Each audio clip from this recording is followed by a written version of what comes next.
untuk yang pertama saya akan menjelaskan mengenai pengertian sistem pakar.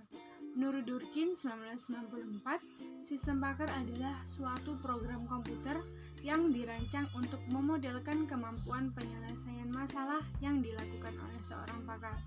Sistem pakar merupakan suatu sistem komputer yang menyamai kemampuan pengambilan keputusan oleh seorang pakar. Sistem pakar ialah salah satu cabang dari AI yang membuat penggunaan secara knowledge yang khususnya menyelesaikan masalah. Baik, selanjutnya pembahasan tentang karakteristik sistem pakar. Jadi secara umum, sistem pakar di sini memiliki karakteristik. Yang pertama, memiliki kinerja yang tinggi, di mana sistem harus memberikan respon pada level kompetensi yang sama atau bahkan lebih baik dari seorang pakar. Yang kedua, waktu respon yang memadai, di mana sistem harus memberikan respon dalam waktu yang masuk akal atau bahkan lebih baik dari waktu yang dibutuhkan oleh seorang pakar dalam memberikan suatu keputusan. Dan yang ketiga di sini, kehandalan yang baik, di mana sistem harus dapat dipercaya dan cenderung untuk digunakan. Yang keempat, dapat dimengerti, di mana sistem harus memberikan alasan dari saran yang diberikan sehingga dapat dipahami dengan mudah.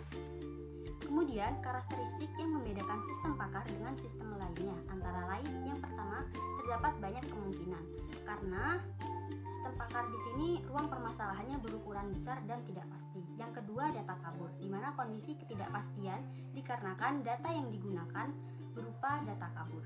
Kemudian, heuristik. Sistem pakar di sini bersifat heuristik atau mengumpulkan pengetahuan sebelumnya untuk memberikan solusi. Dan yang keempat adalah fasilitas informasi. Sistem pakar dapat digunakan untuk memberikan jawaban sehingga para pemakainya merasa puas atas jawaban tersebut. Yang selanjutnya itu ada pendekatan inferensi dalam sistem pakar. Yang pertama ada teknik heuristik, yaitu teknik yang mengembangkan efisiensi, namun dengan kemungkinan mengorbankan kelengkapan. Peran seorang pakar di sini yaitu untuk memberikan saran atau sifat heuristik yang dipakai dalam pemecahan suatu masalah. Yang kedua ada inferensi berbasis aturan, yaitu aturan yang diekspresikan dalam bentuk kondisi if then. If yaitu kondisi yang telah ada, sedangkan then adalah aksi atau tanggapan lain yang akan timbul. Ada dua macam inferensi berbasis aturan, yaitu yang pertama ada forward chaining dan backward chaining. Selanjutnya adalah pelacakan, di mana menurut Sri Kusuma Dewi 2003, hal yang terpenting dalam keberhasilan sistem pakar yaitu kesuksesan dalam pelacakan.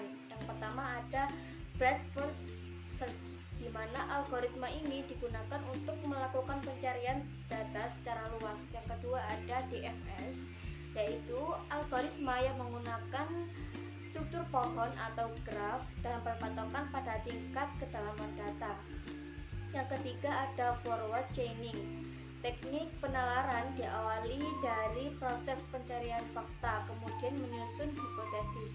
Yang keempat ada backward chaining, yaitu pelacakan sistem dimulai dari tahap menarik kesimpulan, kemudian menyusun hipotesis untuk menguatkan kesimpulan.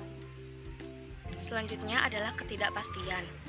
Dalam menghadapi suatu permasalahan, seringkali ditemukan ketidakpastian penuh yang berupa probabilitas ataupun kebolehjadian yang bergantung pada kejadian atau hasil yang ada. Aturan ketidakpastian biasanya disebabkan oleh dua hal, yaitu aturan dan penggunaan yang tidak pasti.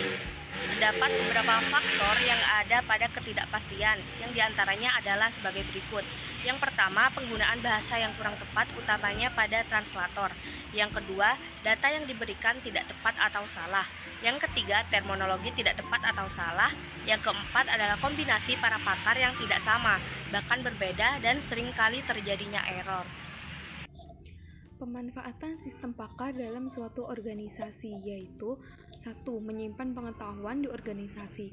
Pengetahuan pakar merupakan hal yang penting dan kadangkala pengetahuan ini akan hilang jika pakar keluar atau telah pensiun dari suatu perusahaan. Dengan sistem pakar, pengetahuan dari pakar dapat disimpan di sistem pakar dan tersedia terus selama dibutuhkan. 2. Bisa melakukan proses secara berulang secara otomatis. 3. Menyimpan pengetahuan dan keahlian para pakar. 4. Meningkatkan output dan produktivitas dalam suatu organisasi. 5. Mampu mengambil dan melestarikan keahlian para pakar, terutama yang termasuk keahlian langka. Untuk penerapan sistem pakar dimulai dari bidang kedokteran, di mana digunakan untuk keperluan diagnosis para pasien dan juga saat ini digunakan oleh bidang industri untuk quality control, equipment atau facial diagnostic.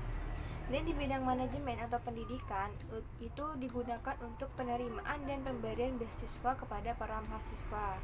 Dan di bank juga pun digunakan untuk persetujuan pinjaman dan lain-lain. Dan di juga dalam sistem informatik ini digunakan juga, namun pada tahun 1987 baru dikenal karena sebagai perangkat baru di bidang informatik karena masih memerlukan proses pembakuan, adaptasi, dan sistematika di dalam teknik pemrograman, terutama yang berkaitan dengan bahasa program, hardware, dan software.